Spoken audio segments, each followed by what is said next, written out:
Hey up all, and welcome to another Hengist Wild Camps. Well, I'm off out for an overnighter. I was sat at home and the weather, it's got warm this week. Although it's a bit greyed over since I started. It's still warm. I mean, I've got my sleeves rolled up, it's that warm. Although I've got a fair bit of weight on my back. Not too much. But it's lovely to get out. I'm going to a spot where I haven't been to in around 6 months. Only takes me about 2.5 hours, but it's mainly uphill. Well, what's new? It's Wednesday afternoon at the moment, and I've set off. Excuse me, a fly just flew in my eye. I set off from my doorstep on foot. I've not taken the car, and yeah, I needed some exercise, so some weight on my back and a walk uphill. It'll do me the world of good. Right, well, I'll show you some views a long way. Let me just scratch my nose, and I'll speak to you later, but for now I'm going to plod on.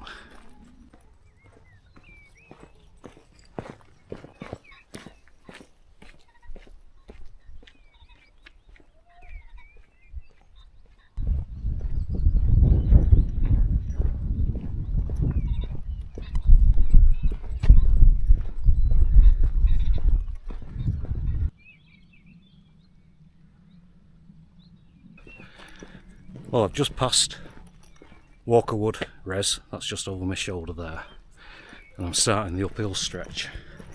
There's still a few people around, there always is at this and Rush's Dam, the next one, but once you start to get higher, and I'm starting to go uphill now, but it gets steeper once you get past Rush's Dam. There's less people as you get up towards the Swineshaw Dams. Upper and lower, they're called. Right, well, as I said before, I'll show you some views as I'm plodding along. I've put my trekking poles away because, as you can see behind me, I'm on a tarmac road. There's a few mosquitoes, not mosquitoes, insects, being over dramatic. I don't know if the midges, they look small, and I've not brought any smidge with me. I hope it's alright up there. The only good thing about midges is that they keep you going, you don't want to stop. I think they are midges. Bloody hell. Right, enough of me moaning, I'll plod on.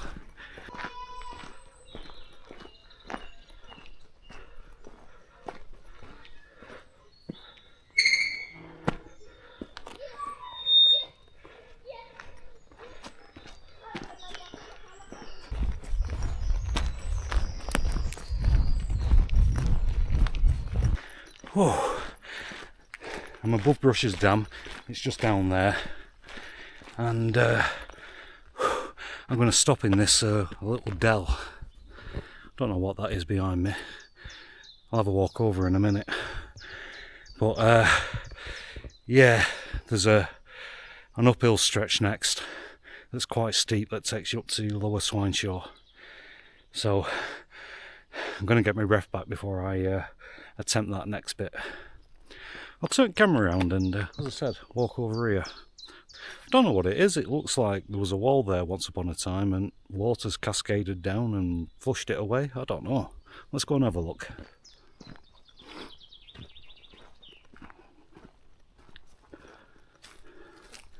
Yeah, I think it's a culvert or something. I've never looked over, to be honest. Yeah, the water must, when it's really heavy, run off down there and under the roadway to the other side. Well, that was interesting. I thought so anyway. Right, well, yeah, I've got my breath back. I've just got to mentally prepare myself for going up there.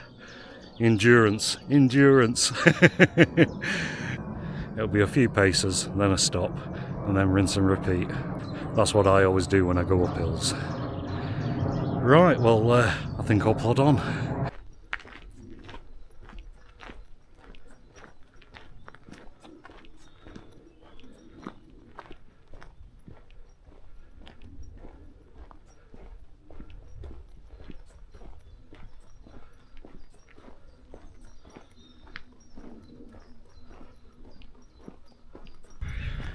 Whew. I'm still going uphill, but that bit behind me, I'd say that was the steepest stretch. Glad it's out of the way, I'm a bit out of breath. Well, there's still a few hours till the sun goes down, and I've just been taking it nice and easy. Plenty of stops. Still got I don't know, about an hour till I get to my camp spot. Probably still be too early then to put the tent up, but for now I'll plod on.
I'm on a flat bit at last.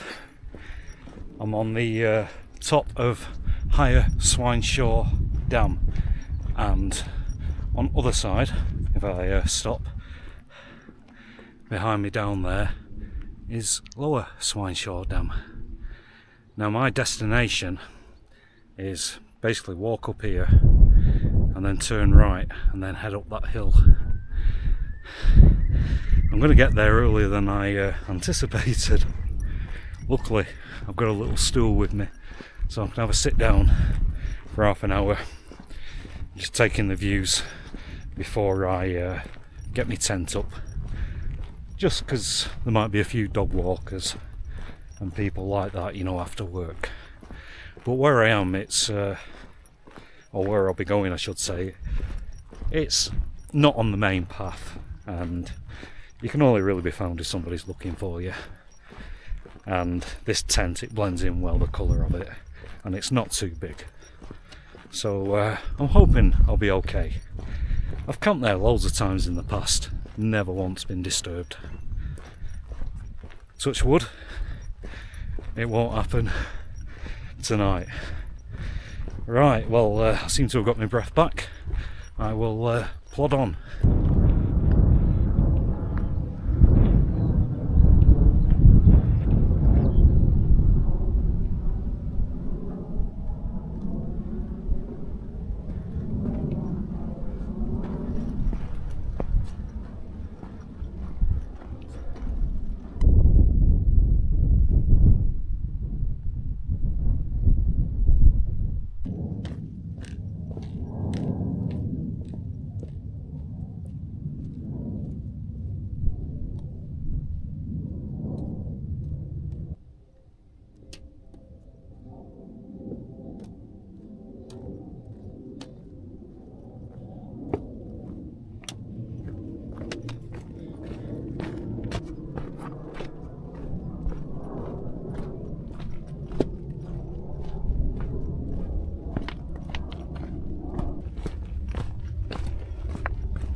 That's my tent up.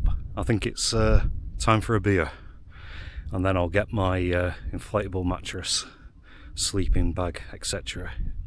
in there in a minute. But for now, I'm just going to sit down and have a beer. I'll bring you back in a minute. Well, I'm sat down on my little stool. I think it only weighs about 250 grams. Got my tent next to me, and I've also got a McEwen's Champion 7.3, which I'm about to crack open.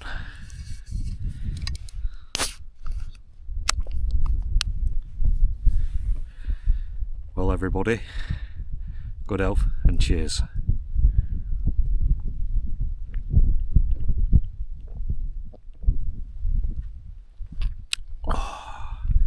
By gum, that's good beer.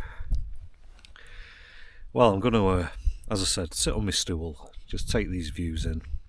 It's not quite sunset yet, there's I think about an hour, and then get the rest of me kit sorted. But for now, I'm just going to slurp my beer, as I said, and I'll bring you back later.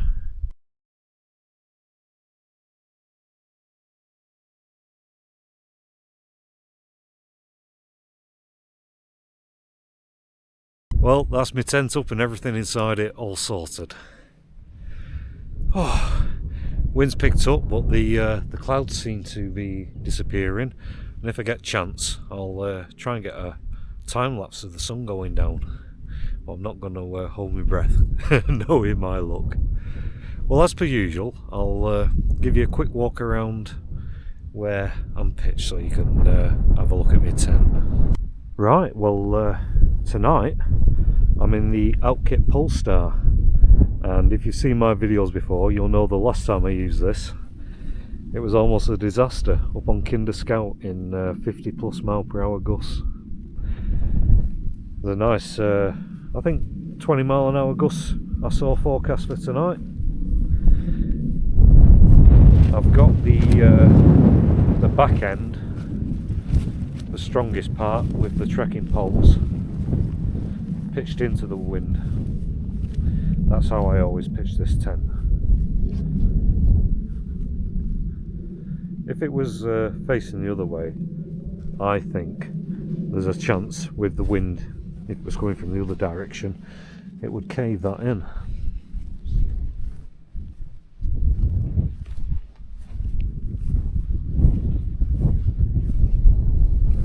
Right, well, I'll turn the camera around and I'll take you inside to show you what I've got.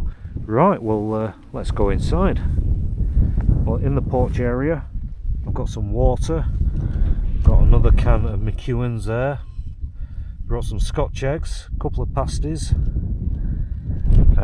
There's my kitchen with my pots, pans, coffee, milk sugars are all in there, stove, windbreaker.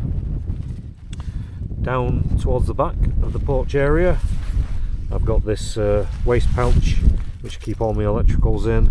Got my rucksack squeezed in down there. Might shove it a bit further down, to be honest.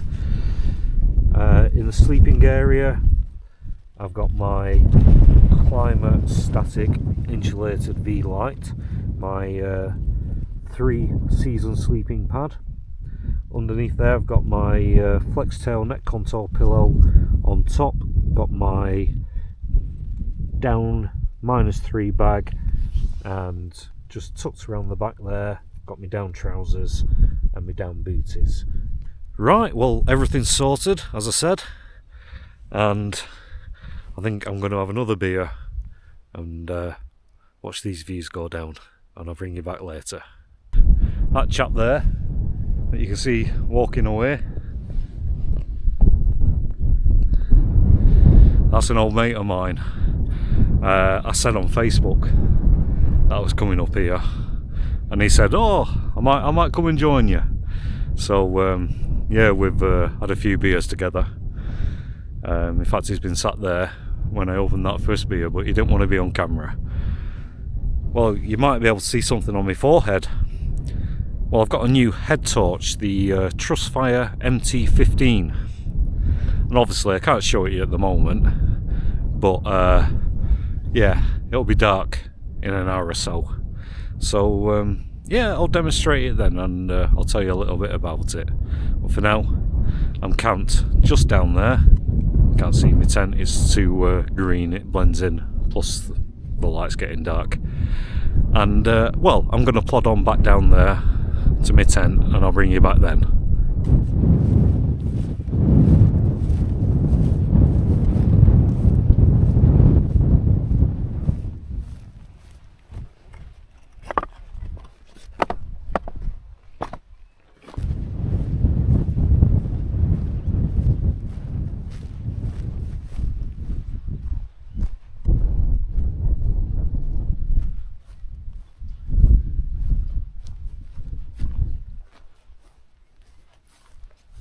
I'm back at my tent.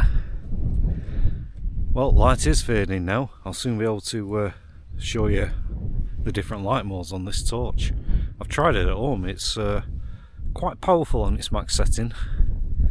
Right, but for now I'm going to dive in my tent, now my mate's gone, and just final preparations, getting things sorted, and I think I might have something to eat. Anyway, I'll bring you back once I've got in my tent. Yeah, this torch that I've got on, if you want to see what comes in the box, I did film myself unwrapping it all. So yeah, I'll put that up next. If you don't want to watch it, just fast forward it. I've just received a present off Posty. I think it's my new torch. Let's get it unwrapped and find out.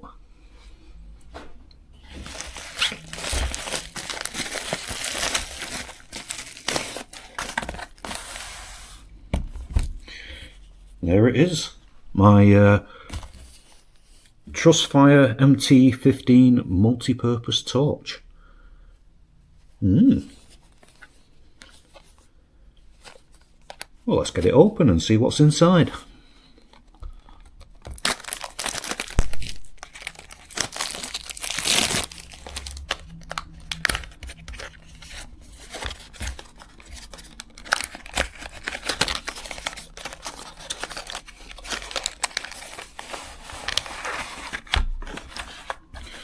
Right, well, yeah, what have we got in here?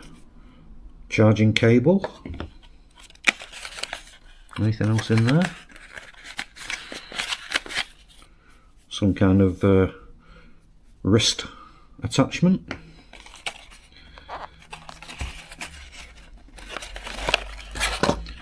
And there's the torch itself, with a nice headband, and I'm not sure what those are. I'll check that out later. Looks quite nice. Instruction manual. I'll have a read of that in a bit, find out how it works.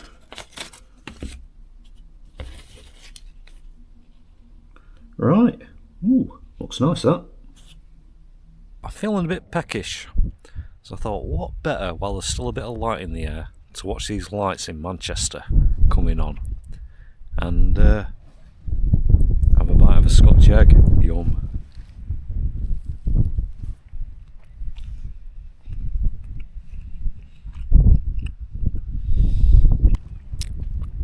Ooh, I do like a Scotch egg. Well, even though it's a bit gusty, it's not strong and it's not cold. It's not like winter wind chill when it's -8. It's quite pleasant. We're all on summer, but this is a good start. I'll turn camera around and see if it picks up these lights coming on in Manchester. I'll even try and zoom in. Well, I will zoom in. I don't know if it'll make a difference. Anyway, yeah, I'll give you a look now. So, between those two hills in the valley, slightly curving to the left, you should be able to see the lights of Manchester coming on. I don't know if this camera will pick it up, but I'll try my best and fiddle with the zoom.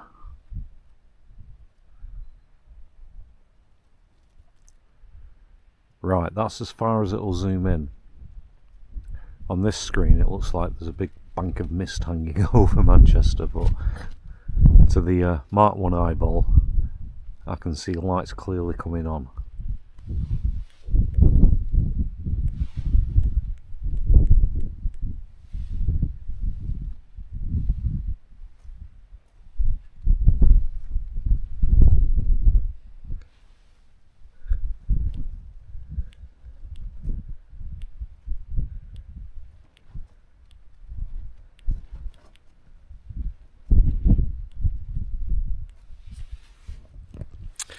Sorry about that. That was my mate up on hill. I'm assuming it's my mate, just signalling to me. So I signalled back with my new head torch.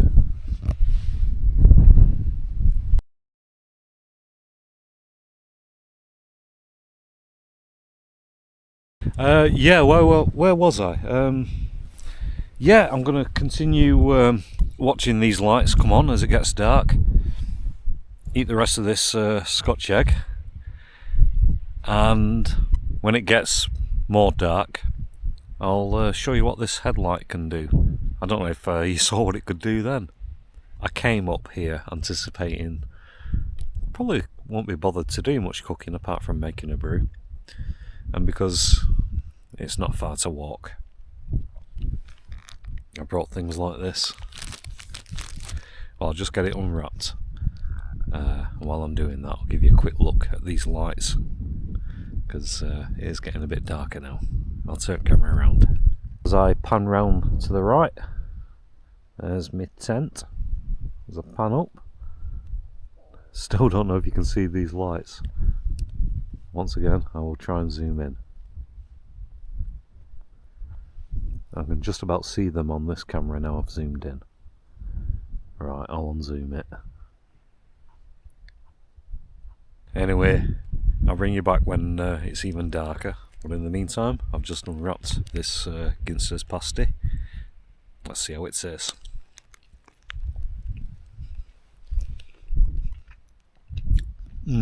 That's alright, that. It's not warm like, but oh, tasty. Well, I'm going to eat this, then hopefully it'll be dark enough that I can show you this torch, and then I'll dive in my tent, which is just next to me. As I said, I'm sat on my little stool. Don't know if you can see that in this darkness. Should put the head torch on really, shouldn't I? I'll do that in a bit, but in the meantime I'm going to eat this. Well, it's just gone 9:30. Yeah, I'm blinding myself with this light that's shining in my face, and I can't wait any longer, so I'm going to test the modes of this head torch out. I think it's dark enough now. So yeah, it's got 4 settings, and I'll show you what they look like as I'm facing the camera now, and then I'll turn the camera around and show you how good it is at illuminating things.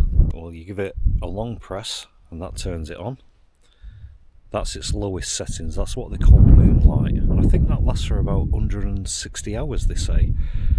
I think the idea of this is that because it's got a magnetic base, you can stand it up on something in your tent and use it as a tent light.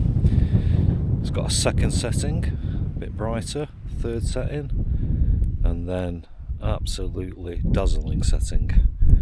I'll just turn it down. It's also got a strobe function, which is useful, I suppose, if you want to attract the attention of a helicopter. I'll show you that later. I don't want to do it out here because it might cause alarm. Anyway, I'll turn the camera around now and I'll do the same with camera facing away so you can see how bright it is. This is without any light on, and as I did before, it's got 4 settings. I'll put it on the first setting. That's supposed to be, I can't remember what the range is, but something like 1.5 meters. The final range is supposed to be something like 150 meters. Anyway, I'll go to setting number 2. Setting number 3, and then full power 1000 lumens. That is fairly bright. Yeah, it's got a decent bit of range on that. Right, well, let's walk back to my tent.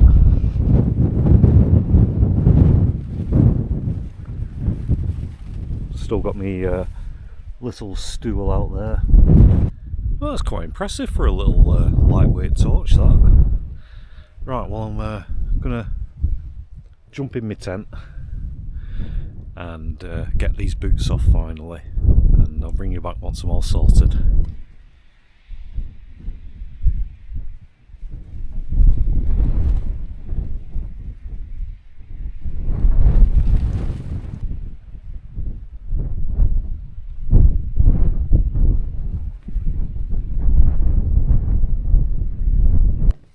I've taken that head torch off now. One last thing that it does, which I didn't show you, is if you hold it down, you get a strobe effect. And I'll also put some specs on screen.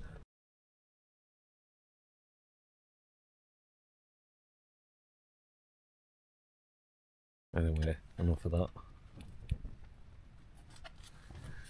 Oh, and if you just press it quickly, the button, it flashes green, and I think it goes orange, red, and if it starts flashing red, it means you have to recharge it.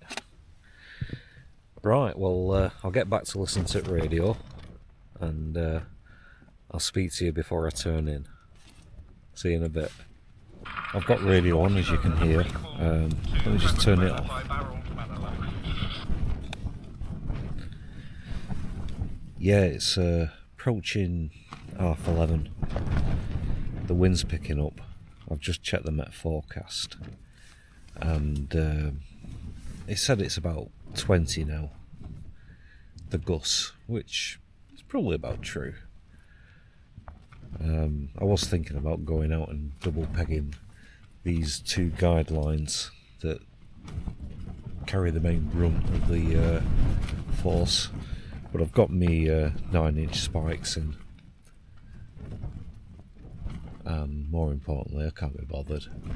If they come out, then I'll get out and fix them. The strongest that the gusts are going to get to are, according to the Met, around about dawn, 6 o'clock this morning ish.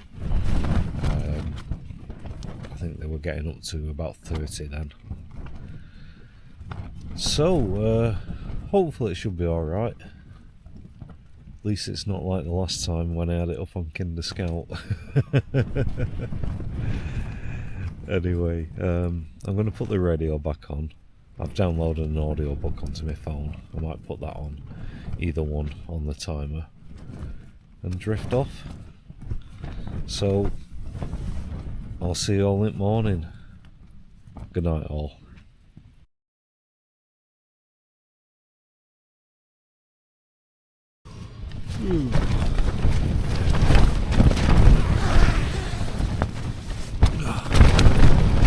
Good morning everybody, and oh, what a windy morning it is. Been like this all night. Ooh. Well, the time is approaching 6 o'clock, and I'm going to get up soon. Right, I'll see you in a bit once I've woken up. Well, I'm out of my tent. It's a bit windy. The sun's just coming up. Oh, it's fresh. Right, I'm gonna carry on packing my kit away. I'll speak to you in a bit.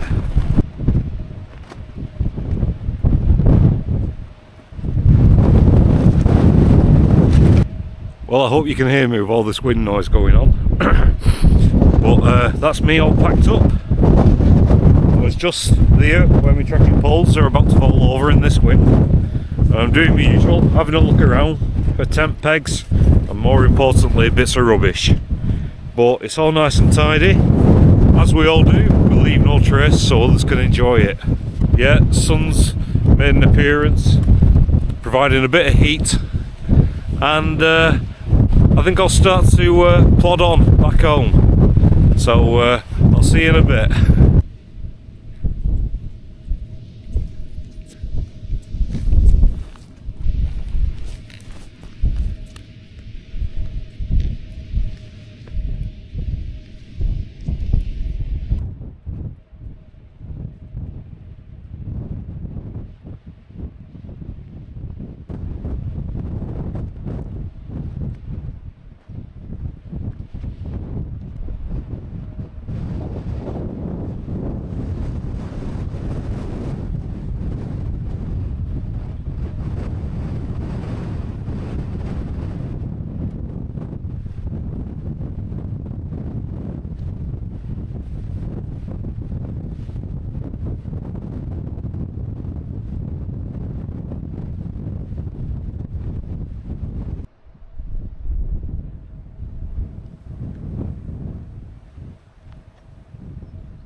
Well, that's a bit better.